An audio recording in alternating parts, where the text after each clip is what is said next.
The industry should understand what the canola products that were available like 10 years before is not the same as now.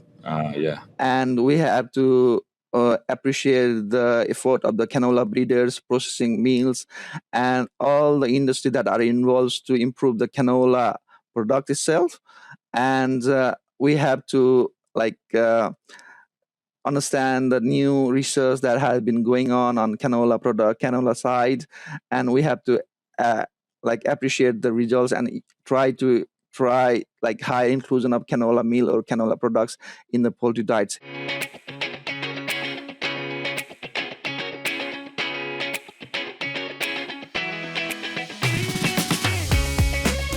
Hello, everyone. Welcome to another episode of the Poultry Nutrition Blackbelt Podcast, where we discuss the latest in poultry nutrition research and industry trends in approximately 10 minutes.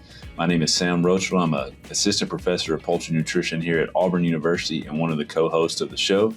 And I'm joined today by a current PhD student who's near the end of his program there in Sydney, Australia, Milan Kandel, who is going to talk about the work he's been doing throughout his PhD program in Australia. So, Milan, it's great to talk with you, and I look forward to hearing about your work today.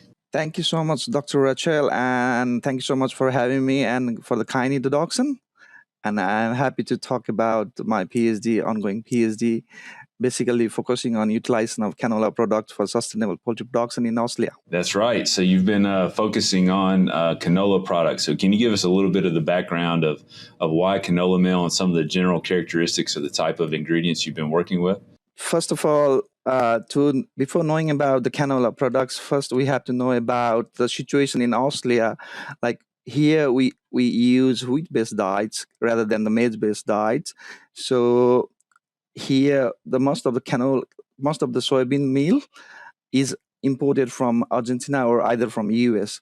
So the cost of the transportation and others like other things is very different than other country than the US and other part of the world. So, and next thing, when you talk about the canola things, the canola product itself is a canola seed and the canola oil, and when we process it, the remaining is the canola meal. And when we process further, we can produce the isolates. It's canola isolates.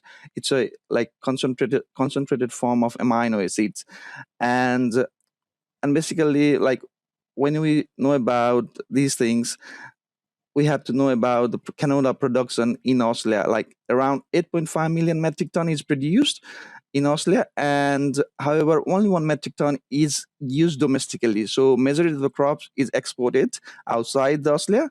So our main goal is to increase the inclusion rate of canola meal and canola products in Australian diets. Okay. Makes sense. So with that, what are some of the major drawbacks and things you're trying to address with your research to be able to use more canola in poultry feeds? Yes, like canola poses a different nutritional advantage, such as first limiting acid is limiting amino acid higher in canola, such like methionine and cysteine, and canola seed poses like a 40% of canola oil itself, so it's offer a high energy content in the diet. But however, canola have different anti-nutritive factors such as glucosinolates, fiber, lignins, phytate, and non-starch polysaccharides, which itself causes the main cause. When we see the trials here, we found that the feed intake is a major problem, like with the canola products. Like not about the feed efficiency or digestibility issues, but the feed intake was the major hindrance factor for the growth, like the depressed growth performance in the broilers. And what do you think the cause of that feed intake reduction is? Is it the fiber content, the bulkiness of the canola, or maybe some imbalance in the amino acid? What do you think was driving that? Yes, it's basically from our first trials that we did. We increased the canola product inclusion up to 30%, like 300 gram per kilograms here we say, and the major drawbacks was the feed intake. It reduced the feed intake by nearly 6%, and it effect on the body weight like around 7%. However, the feed conversion ratio was not impacted. And in that study, we found that the PDI is also a hindrance factor, and glucosinolates as another factors, and high sulfur content in canola diets was another factors. These are the major key players to reduce the feed intake with the canola product inclusions. And I mean, obviously the canola has, as you mentioned, like 40% fat, very high fat content. That's why we grow it as an oil seed. When you're feeding the canola meal, how much of the fat is remaining? What's the general fat content of the commercial canola meal? It depends on how you process the canola seed itself. Like when the canola seed is like cold pressed, the fat content is around like a 10 to 12%. And for expeller, when we provide some heat, it ranges from like 6 to 9% sometime or more.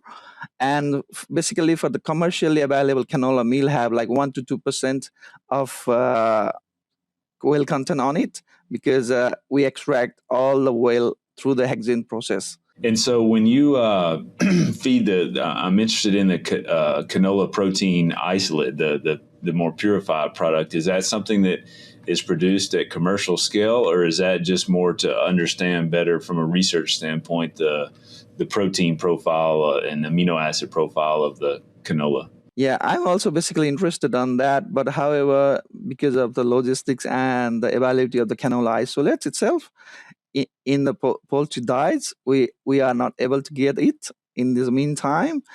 But we have a wonderful team here in Austria, and that use different processing methods and produced high protein, low fiber canola meal itself in Austria by processing methods. And we did a trial, and we found that the digestibility of those canola products were much higher than the solvent canola meal and that are commercially available.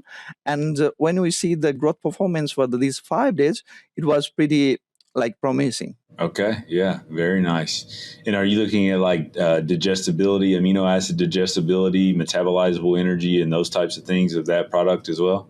Yes. Basically for the first trial, because it's a first time in Australia that someone like have invested a lot of money on that for the processing methods, and they have developed such type of canola meal, and like it's not produced on much higher quantity. So we only did a first trial with the amino acid digestibility. Okay. Yeah. Very nice. So what are your next steps in this work, or where do you see this needs to go moving forward for people to be more confident in being able to use canola meal in their feeds? First of all, we have to understand, or the industry should understand, what the canola products that were available like 10 years before is not the same as now. Yeah. And we have to appreciate the effort of the canola breeders, processing meals, and all the industry that are involved to improve the canola product itself. And we have to understand the new research that has been going on canola side, and we have to appreciate the results and try high inclusion of canola meal or canola products in the poultry diets. Yeah, I know itself in Australia, industry people are using a lot much canola than others part of the world. So there is some issues from the past, we can see that with the canola seed or something, they have an issue with the flavors or something, meat quality and other things, and these are not going these days. The glucosinolate contents in nowadays canola meal is much lower, around 3 micromoles per grams. When we see over the 3 years we did studies on that, so it's much lower than the before. Ready for more sustainable poultry production? New data suggests that decreasing bacterial loads in feed using Termin 8 supports enteric health, leading to improved performance. Gut health is more than a gut instinct. Learn more today at www.anatox.com. Okay. Yeah, that's a great point. Obviously canola meal is an ingredient that's been around a long time, but it's not exactly the same ingredient as we've gotten better at processing and understanding, how to handle the ingredient. So that's an important point to make and appreciate it. And as you mentioned, yeah, most places aren't using as much as what it sounds like is available in Australia, but certainly there's different regions where it's an important ingredient, and I think they'll find this information very useful. So thank you so much, Milan, for the work that you're doing on that. Thank you so much, Dr. Russell, for your time and having me in this really prestigious podcast. I appreciate your time. Thank you so much.